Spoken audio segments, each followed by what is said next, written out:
உன் சிங்காசனத்தில் வீற்றிருக்க மாம்சத்தின்படி உன் சந்ததியிலே கிறிஸ்துவை எழும்ப பண்ணுவேன் என்று தேவன் தனக்கு சத்தியம் பண்ணினதை அறிந்திருந்தபடியால். நம்ம 2 சாமுவேல் 7 படிக்கும் போது நம்ம அறிவு சொல்லுது அது யாருன்னு தெரியுமா? சாலமோன் என்று அறிவு சொல்லுது. சாலமோன், ஆவியானவர் சொல்லுகிறார் கிறிஸ்து என்று. ஹalleluya, ஹalleluya. பைபிளை உன் அறிவை வச்சு பார்த்தா உனக்கு தெரிஞ்சது கொஞ்சம் தான்.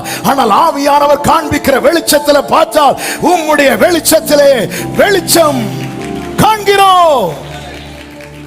சாலமோனுடைய ஞானத்தை வைத்து சாலமோன் பார்த்து அவனுக்கு கிடைத்தது கொஞ்சம். தரிசனம் உண்டு, தீர்க்க தரிசிகள் உண்டு. ஆனால் சபை அறிந்து கொள்ள வேண்டும், உம்முடைய வெளிச்சத்திலே வெளிச்சம் காண்கிறோம். நாம் காண்கிற இந்த வெளிச்சத்துக்குள்ள இன்னும் வெளிச்சம் இருக்கிறது. இது போக போக போக போக இந்த வெளிச்சத்தினிடத்திலே டிராவல் பண்ணதான் அந்த சேரக்கூடாத ஒளியில் வாசம் பண்ணுகிற வரை நாம் சேர முடியும்.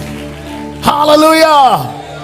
விசுவாசி அவன் என்றும் பதறா, அவன் நங்கூரம் இயேசுவில் உண்டு. அவ்வளவுதாங்க. பைபிள் உங்களுக்கு கொடுக்கப்பட்ட எந்த வாக்குத்தத்தமாகட்டும் அதற்குள்ள டிராவல் பண்ணுங்க. ஜீசஸ் தான் போய் நிப்பீங்க, அவர்கிட்ட தான் போய் நிப்பீங்க. ஹalleluya. அறிவை வைத்து பார்க்காதே, அவர் சமூகத்தில் இருந்து அவர் காண்பிக்கிற வெளிச்சத்தை வைத்து பாருங்கள்.